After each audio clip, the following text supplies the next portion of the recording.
السلام علیکم ورحمۃ اللہ وبرکاتہ.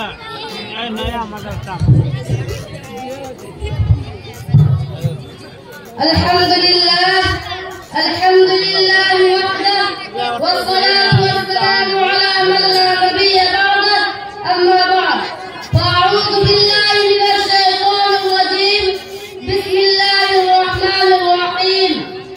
لقد كان لكم في رسول الله أسوة حسنة.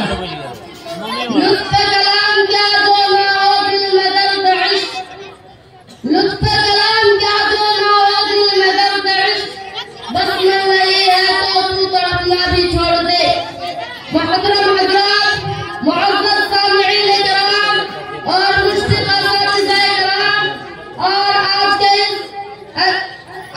کے سالانہ نمن میں میری موضوع خطابت ہے پیام انسانیت. موجودہ دور ترقی کے بام عروج کو پہنچ چکا ہے.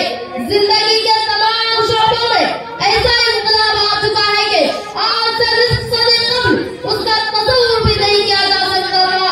عیش و آرام کے سینکڑوں اسباب مہیا ہو چکے ہیں، مگر اس کے باوجود انسانی زندگی کیسے سکون سے محروم ہے.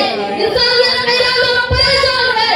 ہر ایک کی زبان پر مسائل و آرام کا تذکرہ، ہر ایک کو دوسرے سے شکایت، ہر فرد بشر حقوق کی پامالی کا شکار.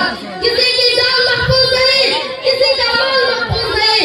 غرض کے اس طرح وہ بے چینی کا ایک ایسا طوفان برسا ہے کہ معاشرہ کا معاشرہ، خاندان کا خاندان، تمام در قرابت داریاں ختم ہوتی جا رہی ہے. ایک انسان دوسرے انسان سے نفرت کرتے ہوئے اتنا بھاگنے لگا ہے کہ یوم یفر المرء من اخیہ کا وحشتناک منظر دنیا میں نظر آ رہا ہے.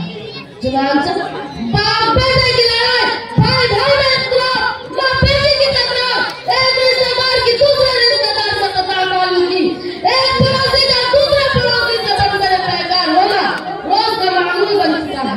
نفرت و عداوت، حسد و کینہ اور مطمئنات نے انسانوں کو انسانیت و آدمیت کے دائرے سے نکال کر علامات کے صفوں میں کھڑا کر دیا.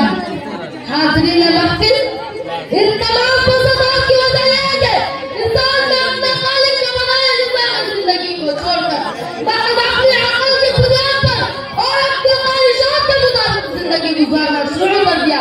جبکہ خالق انسانیت نے انسانوں کو ایک ایسا جامعہ دستور دیا ہے جس کے احکام تمام شعبۂ حیات کو محیط ہونے کے ساتھ ساتھ فطرت انسانی کے عین موافق ہے.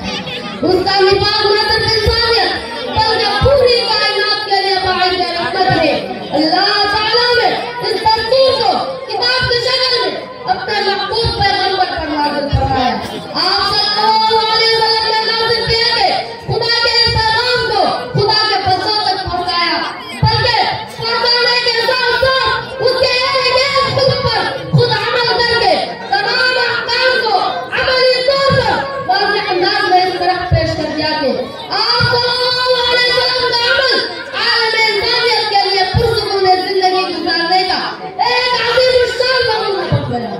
چنانچہ اللہ تعالیٰ نے رہتی دنیا تک کے انسانوں کے لیے آپ صلی اللہ علیہ وسلم کی حیات مبارکہ کو نمونہ حیات بنا. جس کی زندگی اس کے مطابق ہوگی وہ کامیاب و کامیاب ہوگا، اور جس کی زندگی اس اصول حسنہ کے خلاف ہوگی وہ نامراد ہوگا. ارشاد باری تعالیٰ ہے لقد كان لكم في رسول الله أسوة حسنة. تم لوگوں کے لیے رسول اللہ میں عمدہ نمونہ موجود ہے. دو جہاں کی کامیابی گر مجھے درکار ہے، دو جہاں کی کامیابی گر مجھے درکار ہے، ان کا دامن تھام لے جن کا محمد نام ہے. حاضرین محفل، عالم انسانیت کے تمام مسائل کا حل صرف اور صرف مذہب اسلامی میں ہے، اور اسلامی تعلیمات ہی کا ذریعہ انسانیت کی ڈوبتی ہوئی کشتی کو بچایا جا سکتا ہے جو قرآن کریم کی شکل میں موجود ہے، اور اس کی عملی تحفیظ رسول اللہ صلی اللہ علیہ وسلم کی اسوہ حسنہ کی شکل میں محفوظ ہے. آپسی اخوت و محبت اور بھائی چارگی انسانیت کی فلاح و بہبود کی بنیادی پہلو ہے. مذہب اسلام میں اس بات کی بہت تاکید کی گئی ہے کہ تمام انسان ایک ماں باپ کی اولاد ہے.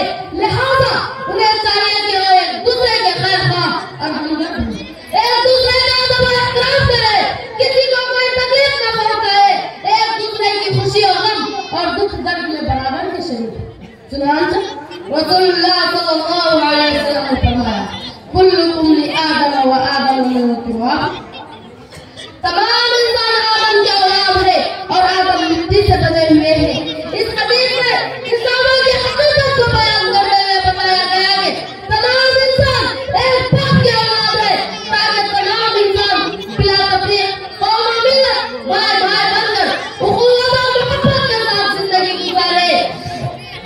اور جب اخوت اور بھائی چارگی قائم ہو جائے گی تو یقیناً امن امان قائم ہو جائے گا، یقیناً امن امان قائم ہو جائے گا۔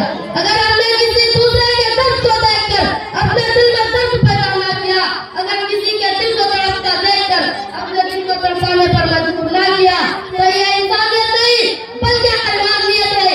اس لیے ہمیں درد کے ساتھ لوگوں کو سمجھنا اور ان کے ہر قسم کا ڈر لگانا۔